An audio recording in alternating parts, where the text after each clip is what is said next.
Desde Alaska hasta la Patagonia, entérate de todo lo que pasa en nuestra América. Bien, y ya estamos de vuelta con nuestra segunda parte del programa, segunda parte en la cual tenemos la oportunidad de saludar a toda nuestra gente querida que nos acompaña en distintos rincones de nuestro mundo, comenzando con Radio Cumbre 101.9 FM desde el estado Barinas en Venezuela, también a través de Fusión 90.7 FM desde Houston, Texas, acá en los Estados Unidos, también a través de CNC Florida Central, nuestro canal de televisión digital, y por supuesto con nuestra gente de Ideal Radio FM desde Málaga, España. Quiero pedirle a aquellos que se están incorporando en este momento y que no lo han hecho, que me apoyen con algo que nosotros valoramos muchísimo, y es solamente compartiendo nuestra emisión del día de hoy. Todos los días estamos al aire en vivo a las 7 de la noche.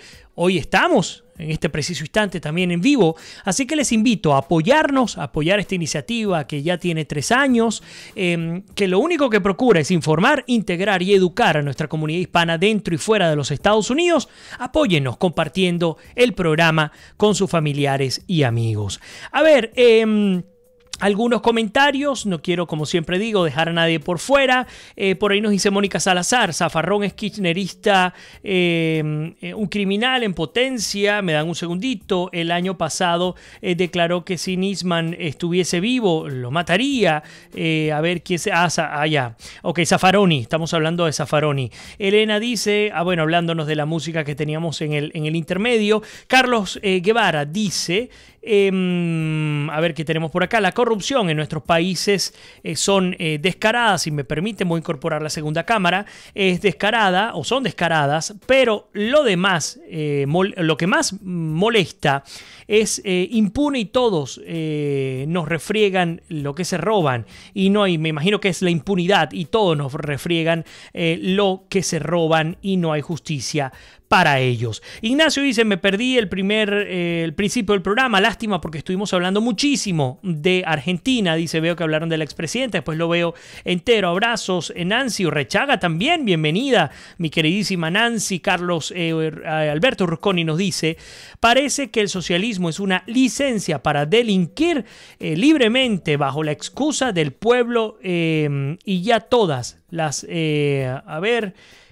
todas las manidas excusas. Elena también, bueno, confirma o suscribe lo que nos comenta Carlos Rusconi. Alfredo Bondarenko también, Marichao, dice que bueno verte, Vladimir, pero hoy la conexión está fatal desde Venezuela, bueno, lamentándolo mucho. Arsenia también por allí escribiendo, a ver que no se me quede ni un solo comentario por fuera. Creo que Fernando había comentado lo que no incorporé, dijo: para ser felices inmigrando, dicen que hay que cortar los lazos con raíces, pero me imagino que es emigrando de tu país, pero qué difícil es cuando tu país pasa por esto. Sin duda es muy, muy difícil. Y fíjense que ustedes se han portado increíblemente bien con el programa estos 2 días, porque no me han preguntado, y lo voy a sacar brevemente a nuestro programa de hoy, sobre la desfachatez de Nicolás Maduro, Cilia Flores en este restaurante en Estambul, y las implicaciones. Solamente voy a decir esto: desde ayer que teníamos la información, al igual que ustedes, decidimos no sacarlo al aire, porque ya para nosotros no constituye ningún tipo de sorpresa. Cuando las mafias están en el poder, cualquier cosa puede pasar. Cuando este grupo de individuos, haciéndose valer por ideologías de izquierda, revolucionarias, de reivindicación y de todas esas palabras que te vienen en el kit del socialismo del siglo XXI, se mantienen después de, o casi a 20 años del poder, no hay ningún tipo de sorpresa. Indignación, por supuesto, como la de todos los venezolanos. Pero hay que continuar, y me disculpan, centrados en lo verdaderamente medular. Lo medular no es si Maduro comió o no en este restaurante de lujo en Estambul. Por supuesto, ese es un escándalo que corrió muy rápidamente por las redes. Pero lo que realmente hay que continuar destacando es que estamos en un atolladero lo suficientemente complicado como para ahora estar allí concentrándonos en banalidades. ¿Qué ocurre con nuestros presos políticos en Venezuela? ¿Qué ocurre con nuestros enfermos, con aquellos pacientes con VIH o con diabetes o con algún tipo de cáncer o con cualquier tipo de afección crónica? ¿Qué ocurre cuando la sociedad de padres y representantes en Venezuela, que son muy pocos medios lo dijeron tampoco, le han pedido a los directores de los planteles que permitan que los niños asistan, así sea en nosotros decimos cholas o chancletas, son nombres un poco extraños, pero en zapatos abiertos, que usted le colocará el nombre que le corresponda según el país desde donde nos está escuchando, o ir con cualquier tipo de ropa?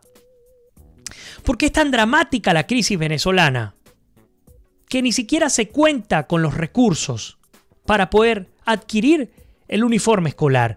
Ni se diga de los útiles escolares.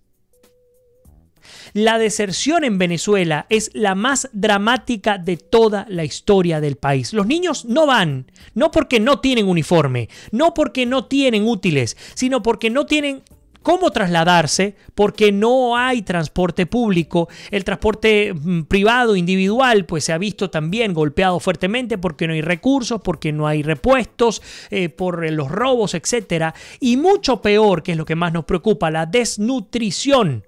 Niños que se desmayaban el año pasado en las escuelas, niños que no van camino día a día a la escuela, a pesar de que esta semana se comenzaron las clases oficialmente el día lunes, pues la realidad es que la tasa de escolaridad es mínima. En un país petrolero donde nuestros niños deberían tener en efecto derecho a la educación de calidad, no pueden hacerlo. Ni en públicos ni en privados. En privados se está cobrando una especie de matrícula, no en todos, pero en algunos colegios, de hasta $500 al año, como una especie de matrícula de inscripción. Y en los públicos, pues sencillamente no hay cómo dictar clases y mucho menos lo que les he dicho, transporte, comida, útiles, uniformes. Eso por un lado. Por otro lado, entender el escándalo de la diáspora y lo que continúa ocurriendo. Ya que pasamos ya, si mal no recuerdo, el primer mes de la supuesta reconversión monetaria. Dígame por dónde va el dólar. Dígame si en efecto usted puede ir a un banco en Venezuela y puede sacar el dinero que usted quiera. Y no estoy hablando de fuertes sumas de dinero, millonarias. Intente sacar, me disculpan, el salario mínimo, algo que cualquiera pudiera sacar en cualquier banco y en cualquier país. ¿Quién puede obtener los 1.800 bolívares soberanos en Venezuela? Si nuestros abuelitos no pueden obtener más de 100, según entiendo, más de 100 o 200 bolívares soberanos. La gente está muriendo de mengua.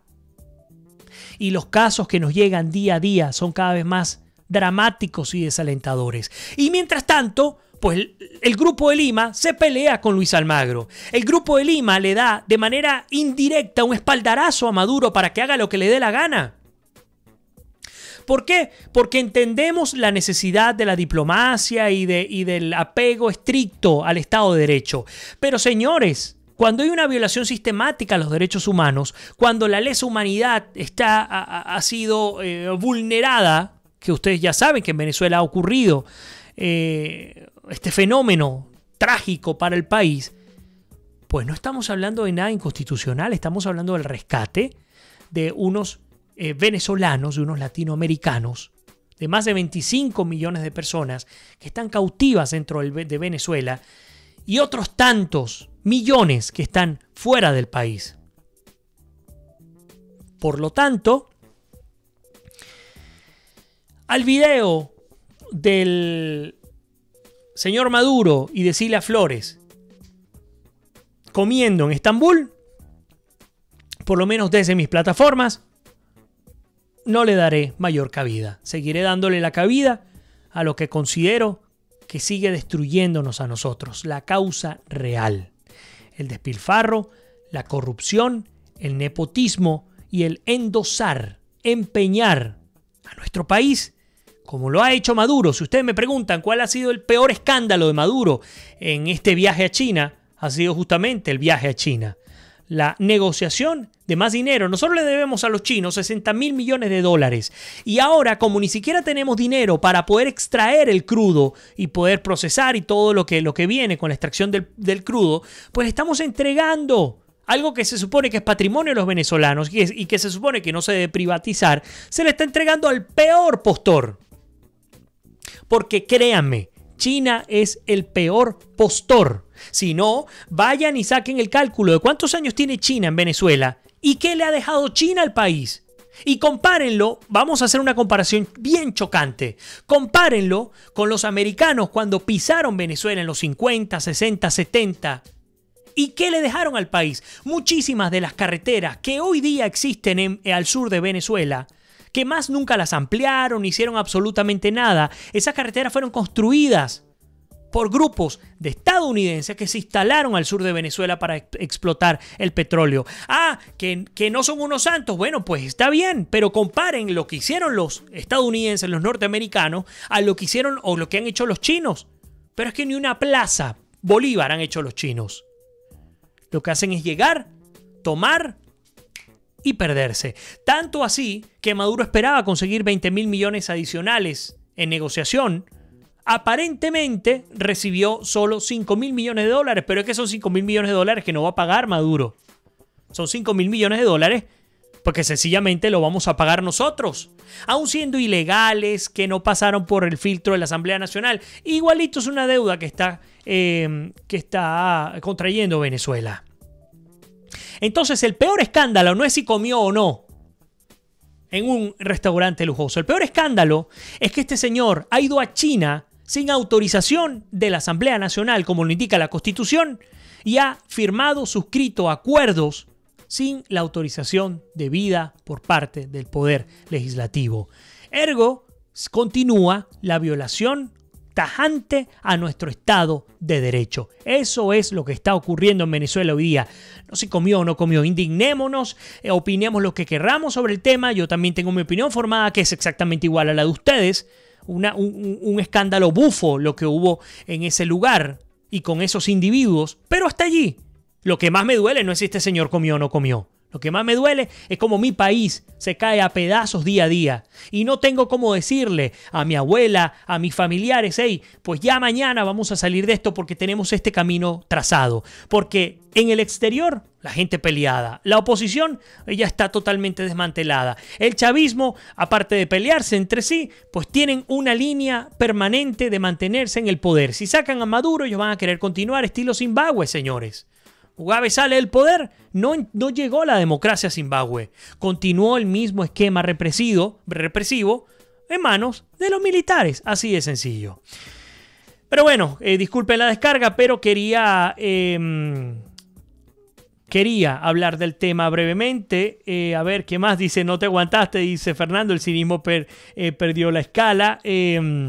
Carlos dice, cenita, digo, es correctora. Bueno, Rafael dice, siempre lo hacemos, Vladimir. En la entrevista del periodista de la UCAP, una pregunta válida, el dictador se muestra tal cual es, sin duda. Ese fue otro gran escándalo que se generó estas últimas 24 horas cuando un periodista de la agencia internacional de noticias AFP, la agencia francesa, un egresado de la Universidad Católica Andrés Bello, de la cual siento el orgullo de haber sido egresado y además director de la Escuela de Comunicación Social, pues le preguntó a Maduro sobre su opinión por la detención, que en efecto ocurrió, no fue un rumor, es cierta, de 2 bomberos en el estado Mérida por haber hecho una mofa. La registraron en video y la colgaron en las redes, metiendo a un burro, un asno, dentro de las instalaciones del cuartel de bomberos y haciendo ver como que se trataba de Maduro, que estaba pasando revista del cuartel en donde se encontraban. Estos 2 individuos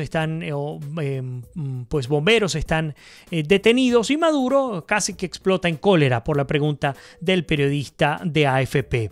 Por ahí Ignacio dice, Maduro, un sinvergüenza que no tiene, pues por supuesto. Magalio Categui dice, te asiste la razón, no seguirles el juego de la distracción. El mal se nutre de los malos comentarios. Mónica también dice, entre dictadores se entienden, Erdogan y Maduro, criminales. Coromoto Silva nos saluda. Delicias Mariceli dice, nuestra América está pasando por una mala racha, desafortunadamente. desafortunadamente elegidos los gobernantes por el mismo pueblo es algo que yo no entiendo. Elena nos dice: Vladimir, con todo respeto, cariño y consideración, ese tema ni vale la pena tocarlo, estamos de acuerdo, pero tenía que al menos pasar velozmente por allí. Lo importante es que tantas personas reaccionan en contra de este hecho, que el susodicho Salvador S. tuvo que suprimir el post, y gravísimo entonces por las reacciones en favor de la justicia. Por allí dice Fernando Deuda que los chinos están claros, exportan protección e importan oro. Magali Uzcategui, también los chinos no dan nada a cambio. Coromoto Silva dice: el Grupo de Lima, traidores, los venezolanos esperábamos más de ustedes. No saben en la miseria en que estamos viviendo, por favor. Magali también dice: los contratos son nulos. Elena, el Grupo de Lima va a pagar las consecuencias de su irresponsabilidad. La migración se encargará de demostrárselo. Nuestra queridísima Lina Escobar ya está conectada con nosotros. Alfredo dice: en Panamá no fue así, Vladimir. Venezuela es otra historia muy parecida a lo que pasó en Panamá y no Zimbabue. Saludos. Ojalá. Lo que pasa es que en Panamá la naturaleza fue distinta y la intervención también fue distinta. Hasta ahora en Venezuela no está ese escenario dado. Magali Uzcategui dice: hay una oposición en el exilio que trabaja incansablemente en contra del régimen. No estamos solos, yo lo sé, de eso soy testigo. He tenido oportunidad de entrevistar a múltiples líderes opositores en torno a la crítica situación de Venezuela y lo que vienen adelantando desde el extranjero. Hoy en América es Noticia colocamos en Bajo la Lupa a Dilma Rousseff será candidata al Senado de Brasil tras una ajustada votación de la justicia electoral. La postulación de la exmandataria había recibido múltiples impugnaciones por el juicio político que desembocó en su destitución en el 2016. Los sondeos la ubican como favorita en Minas Gerais. La justicia electoral del Brasil aprobó este lunes en una ajustada votación la candidatura de la expresidente Dilma Rousseff, destituida en el 2016 por irregularidades fiscales. El Senado por el estado de Minas Gerais, el Tribunal Regional Electoral de Minas Gerais, decidió, y escúchenlo bien, por 4 votos a favor y 3 en contra, dar luz verde a la candidatura de Rousseff, la cual había sido objeto de una decena de impugnaciones. El presidente de la Corte, el juez Pedro Bernardes, decantó la votación al autorizar el registro de la candidatura de la exmandataria, siguiendo la opción del instructor del caso, su colega Ricardo Matos de Oliveira.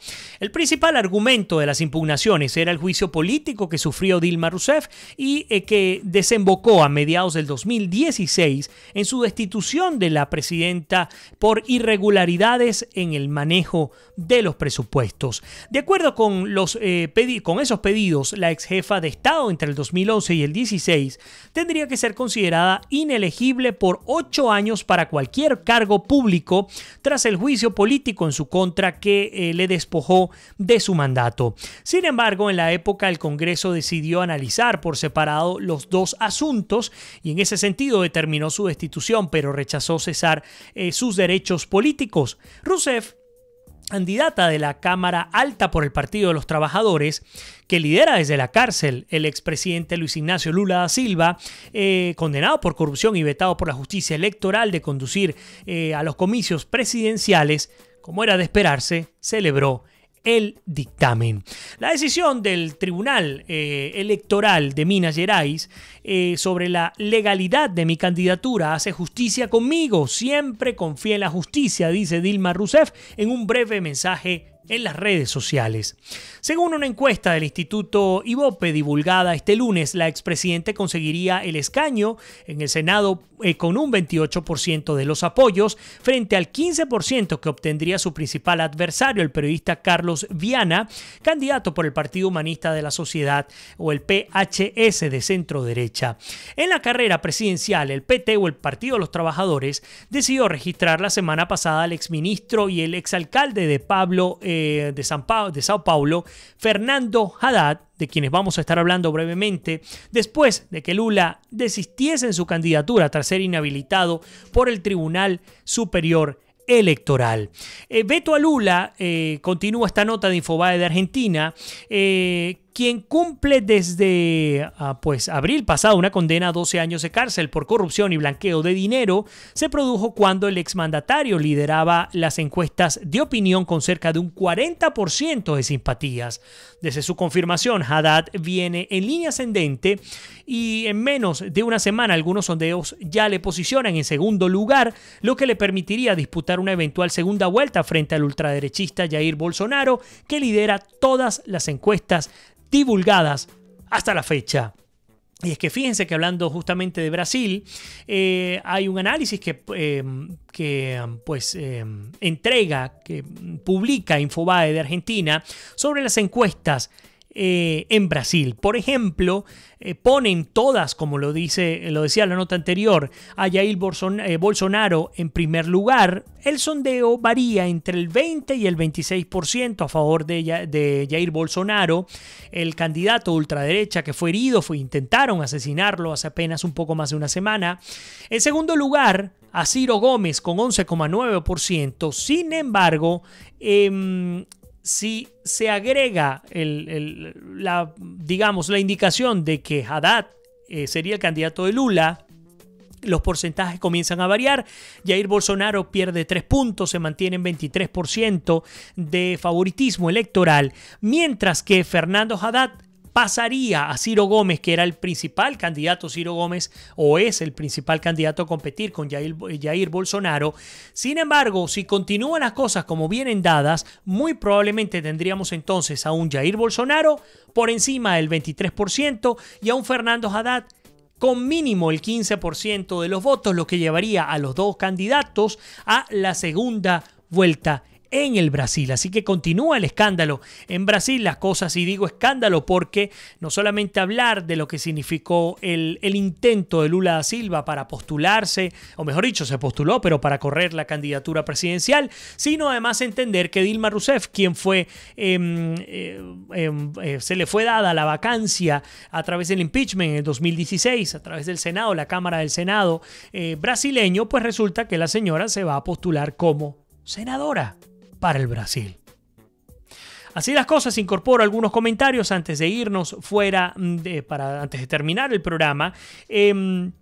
Por ahí nos dice, no quiero dejar a nadie afuera. Por ahí Rafa Álvarez dice, los que aún permanecemos en Venezuela luchando y buscando la manera de seguir aguantando esta crisis, esperando la oportunidad de que todo el pueblo se olvide por un momento que si no luchamos por nuestra libertad, nadie nos va a ayudar, que somos nosotros mismos los que tenemos que buscar la manera de sacar al tirano, así se nos vaya la vida en el intento. Gracias, Rafa, por tu comentario. Mónica dice también, tienes razón, lo de la comida de Estambul es irrelevante, lo que pasa en los venezolanos día a día es más grave. Mientras que María Eugenia Hernández se ha conectado. Elena Madá nos dice, y con el caso de Dilma, he ahí lo grave del tema corrupción. La gran mayoría de los pueblos no aprenden. Por lo tanto, que viva la Pepa, dice Elena Madani, y después a llorar. Isabel Aguiar nos comenta también, en nuestra América Latina, si los pueblos no hacen cambios puntuales como pueblo, que sea de forma y fondo, se seguirán eligiendo politiqueros y por ende cada pueblo tendrá los gobernantes que se merecen. Lo malo es que pagamos justos por pecadores.